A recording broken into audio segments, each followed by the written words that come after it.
दोस्तों, कुंडू न्यूज में आपका स्वागत है। चैनल को लाइक व सब्सक्राइब करें।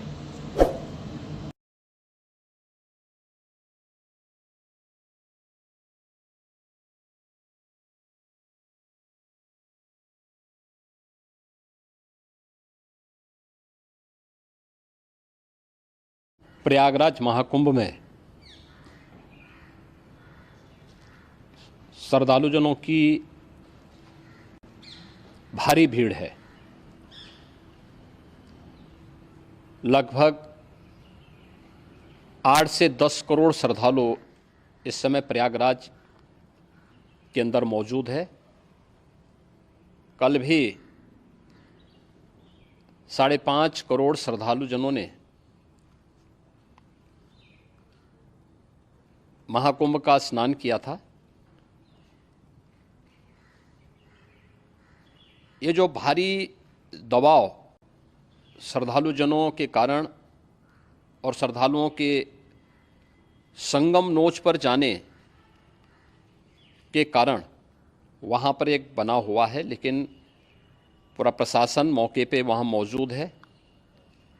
रात्रि को 1 से 2 बजे के बीच में अखाड़ा मार्ग पर, जहाँ पे अखाड़ों के अमृत स्नान के दृश्य से बैरिकेड्स भी किए गए थे, तो बैरिकेड्स को फांद करके आने में कुछ श्रद्धालु गंभीर रूप से घायल हुए हैं। उन्हें तत्काल हॉस्पिटल में पहुंचा करके उपचार आदि की व्यवस्था उनके लिए की गई है। उनमें से कुछ श्रद्धालु गंभीर रूप से घायल हैं।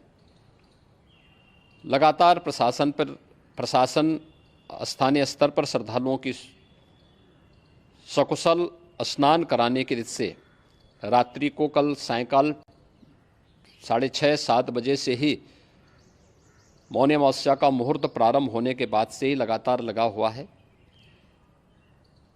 प्रयागराज में महाकुंभ में श्रद्धालुजनों के सकुशल स्नान करने, अमृत स्नान के लिए देश भर से आए हुए श्रद्धालुजनों की व्यवस्था के लिए, उनके कुशल क्षेम के लिए आदरणीय प्रधानमंत्री जी का प्रातःकाल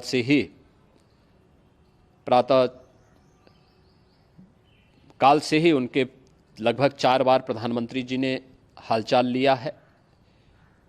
माननीय गृह मंत्री जी ने, माननीय राष्ट्रीय अध्यक्ष भारतीय जनता पार्टी श्री JP नड्डा जी ने,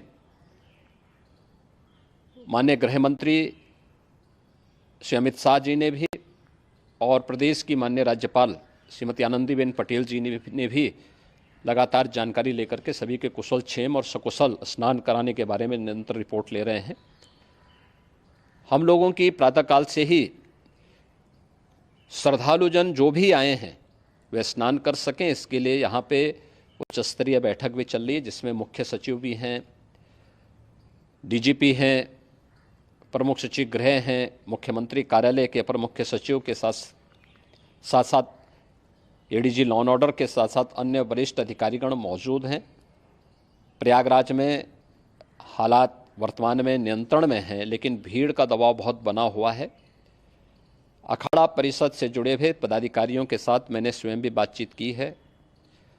आचार्य महामंडलेश्वरों से भी, पूज्य संतों के साथ भी मेरी बातचीत हुई है, और पूज्य संतों ने बड़ी ही विनम्रता के साथ इस बात को कहा है कि नहीं, श्रद्धालु जन पहले स्नान करेंगे और फिर जब उनका दबाव कुछ कम होगा और वे सकुशल वहाँ से निकल जाएंगे, तब हम लोग स्नान करने के लिए संगम की तरफ जाएंगे। अभी पहले श्रद्धालु जनों को, चूँकि देश भर से आए हैं, तो इसके लिए उन्हें सभी अखाड़े इसके लिए सहमत हैं और सभी लोग इस व्यवस्था के साथ जुड़े हुए हैं।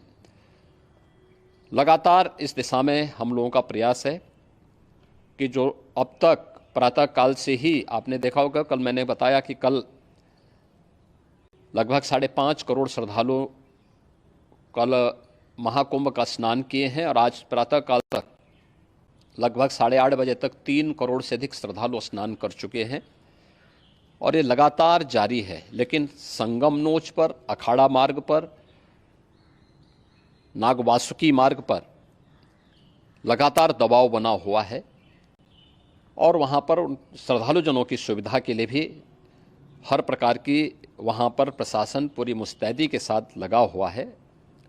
और इसीलिए मेरी अपील है पूरे प्रदेशवासियों से, पूरे देशवासियों से और सभी श्रद्धालुओं से भी, सभी पूज्य संतों से भी कि अफवाह पर कोई ध्यान न दें, संयम से काम लें। ये सब आयोजन सभी लोगों का है। प्रशासन उनकी सेवा के लिए पूरी तत्परता के साथ लगा हुआ है। केंद्र और राज्य सरकार पूरी मजबूती के साथ वहाँ पर हर प्रकार का सहयोग करने के लिए तत्पर है। लेकिन कोई किसी अफवाह पे ध्यान न दे। कोई भी व्यक्ति नकारात्मक अफवाह फैलाने का प्रयास करेगा, उस प्रकार से नुकसान हो सकता है।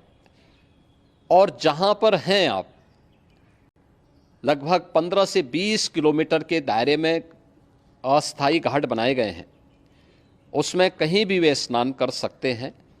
आवश्यक नहीं कि संगम नोच की तरफ ही आएं, क्योंकि भीड़ देखते हुए खासतौर पर जो बुजुर्ग हैं, बच्चे हैं, श्वास के रोगी हैं, उनको लंबी दूरी तय नहीं करनी चाहिए और जहाँ पर हैं वहीं पर आराम से पहले स्थिर होकर के कार्य करें, वहाँ पर रह करके। और जो नज़दीक के घाट हैं, उसी नज़दीक के घाट में स्नान करेंगे। सब गंगा जी के ही घाट हैं और गंगा जी के इस घाट में वही पुण्य प्राप्त होगा। ये मौनी अमावस्या है। मौनी अमावस्या में स्नान का महत्व है। संगम में स्नान का दबाव बहुत ज़्यादा है, इसलिए सभी लोग अगर वहाँ पे इसमें अपना सहयोग करेंगे तो सकुशल हम सभी श्रद्धालुजनों को वहाँ पर स्नान करने में सफल होंगे और फिर इसके उपरांत अमृत स्नान के लिए पूज्य संतों से भी